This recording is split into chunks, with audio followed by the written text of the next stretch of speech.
ఓం గం గణపతయే నమః. స్వర్ణలక్ష్మి నమస్తే అస్తు. పరబ్రహ్మ స్వరూపిణి రాజ్యం దేహి ధనం దేహి సర్వకామాంచ దేహి మే.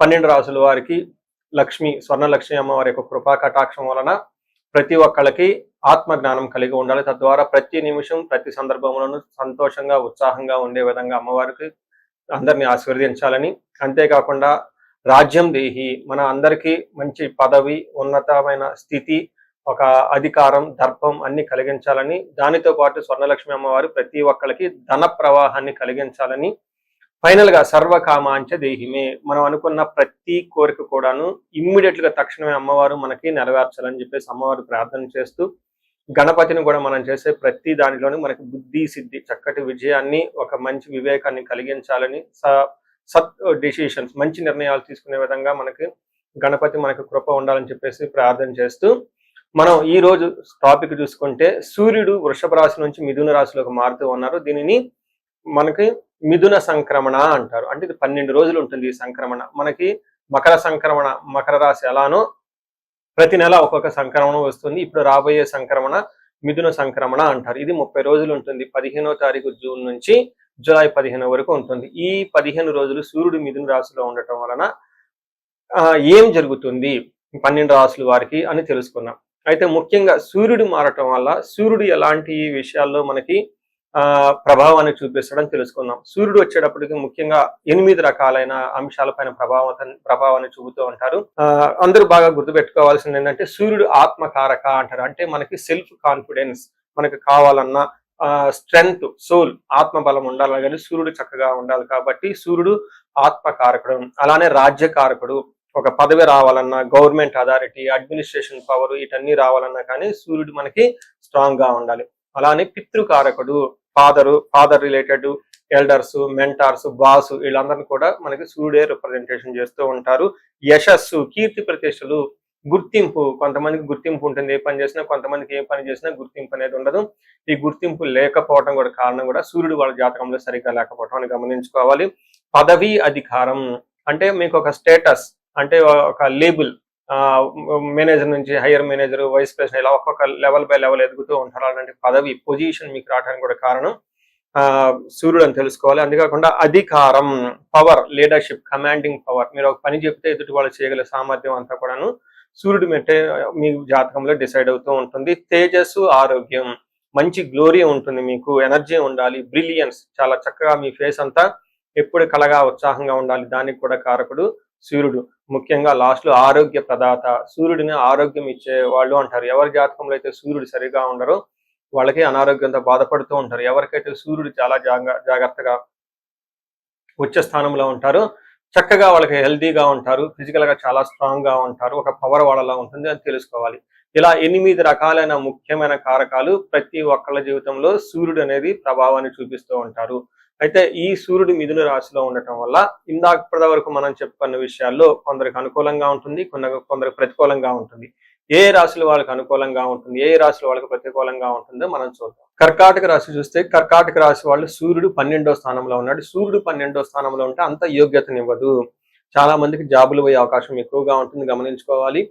చాలా మంది నా వీడియోలో చూసి కాల్ చేస్తూ ఉంటారు, అంటే మీ వీడియోలు చూసాము, మీరు చెప్పిన విధంగా జాబులు పోయినాయి అని చెప్తూ ఉంటారు. దానికి కారణం సూర్యుడు 12వ స్థానంలో ఉన్న జన్మ రాశిలో ఉన్న జాబులు పోయే అవకాశం ఎక్కువగా ఉంటుందని శాస్త్రంలో వివరించడం జరిగింది. వీళ్ళకి 12వ స్థానం వచ్చేటప్పటికి హాస్పిటలైజేషన్ కి సంబంధించి కానివ్వండి, లేదా వీళ్ళు ఆధ్యాత్మికంగా ఎక్కువగా ట్రావెల్ చేయటంలో కానీ, లేదా విపరీతమైన ఖర్చులు పెట్టే అవకాశం కూడా ఎక్కువగా ఉంటుంది. దూరంగా ఐసోలేషన్, ఉన్న ఊరు నుంచి, ఉన్న ఇంటి నుంచి కొంతకాలం దూరంగా ఉండి ప్రయాణాలు చేసే అవకాశం కూడా ఎక్కువగా ఉంటుంది. ట్రాన్స్ఫర్స్ అయ్యే అవకాశం ఎక్కువగా ఉంటుందని గమనించుకోవాలి. అలానే ఎన్ఆర్ఐలు ఎవరైతే ఉన్నారో వాళ్ళకు కూడా కొంచెం ప్రాబ్లం అయ్యే అవకాశం ఎక్కువగా ఉంటుందని గమనించవచ్చు. 12వ స్థానంలో సూర్యుడు ఉంటే ఏం జరుగుతుంది? మనకి ఫస్ట్ మహర్షులు సంస్కృతంలో ఏం చెప్పారో ఒక శ్లోకం తెలుసుకొని చూసి దాంట్లో మీనింగ్ కూడా మనకి వివరించే ప్రయత్నం చేస్తాను.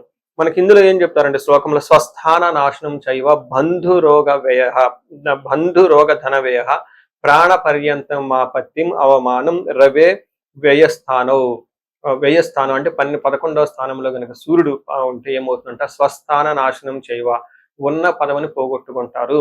ఎవరైతే ఒక మంచి పొజిషన్ లో ఉన్నారో వాళ్ళ ఇండివిజువల్ జాతకంలో కనుక జాతకం సరిగా ఉంటే కొంచెం అవమానాలు ఎదురవుతుంది, కొంచెం స్లో అవుతుంది. ఇండివిజువల్ జాతకంలో కనుక సరిగా లేకపోతే ఇది దానికి యాడ్ అయ్యి ఇంకా ప్రాబ్లం, జాబులు పోయే అవకాశం ఎక్కువ ఉంటుందని గమనించుకోవాలి.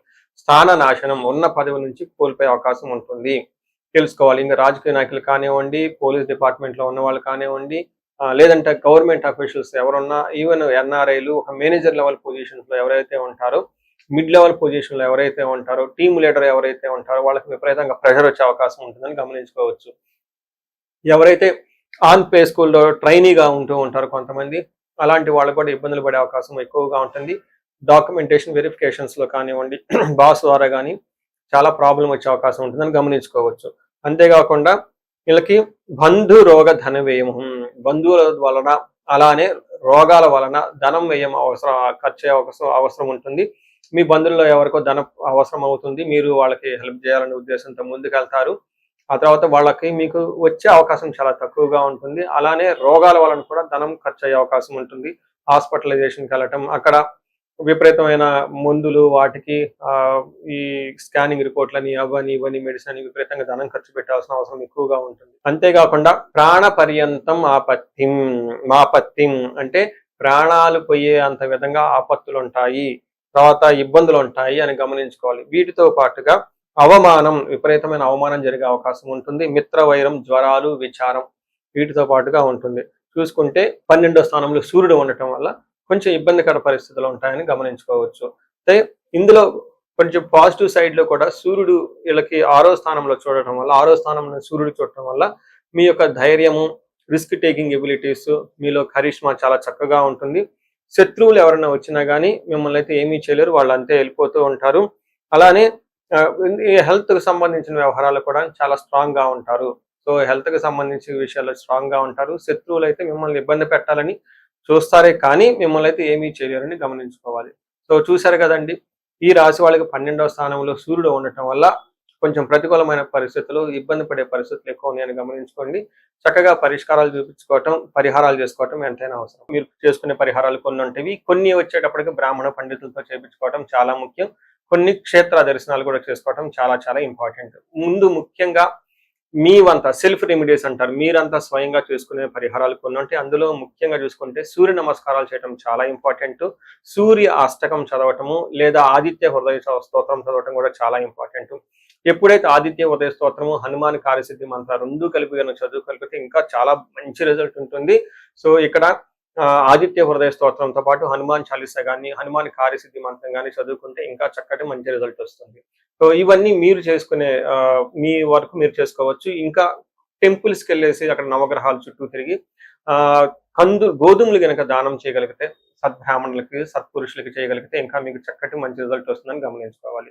సో అది మీ వరకు చేసుకోగలుగుతారు. మీ ద్వారా కాకుండా కొన్ని సమస్య తీవ్రంగా ఉంటే పండితులను కలిసి, లేదంటే మా ద్వారా అపాయింట్మెంట్ తీసుకొని జాతక చక్రం కూడా చూపించుకొని చేపించుకోవడం చాలా ఉత్తమం. ఇందులో ముఖ్యంగా సూర్యుడికి సంపూర్ణమైన శాంతులు చేయాల్సి ఉంటుంది. గ్రహ శాంతి అంటారు. ఈ గ్రహ శాంతిలో సూర్యుడికి జపాలు, దానాలు, తర్పణాలు, హోమాలు ఇవన్నీ చేస్తూ ఉండాలి. వీటితో పాటుగా ఇంకా మీ యొక్క ఇండివిడ్యువల్ జాతకం చూపించుకోవడం చాలా చాలా ముఖ్యం. ఎవరికైతే మీ యొక్క ఇండివిడ్యువల్ లైఫ్లో మీకు ఏజ్ 35 to 45 మధ్యలో ఉండి 40 years +or- ఉన్న వాళ్ళకి ఎక్కడైనా మీకు లైఫ్ స్టాగ్నేటెడ్ కనిపించింది, అప్పటిదాకా సక్సెస్ఫుల్ ట్రాక్ రికార్డు ఉండి ఇక్కడ ఎందుకో ఆగిపోయారు, గ్రోత్ లేదని మీకు అనిపిస్తే ఒక్కసారి కాల్ చేసి అపాయింట్మెంట్ తీసుకోండి, మీ జాతకం చెక్ చేసుకోండి. నేను 35 to 45 ఏజ్ గ్రూప్ రీసెర్చ్ గ్రూప్గా చేస్తూ ఉన్నాను. చాలా మంది పీపుల్ మిడ్ లైఫ్ క్రైసిస్ అని చెప్పేసి ఇక్కడ ఆగిపోతూ ఉంటారు. చాలా మందికి డైవర్స్ అవుతూ ఉంటుంది, సడన్ గా కెరీర్లో బ్రేక్ వస్తూ ఉంటుంది.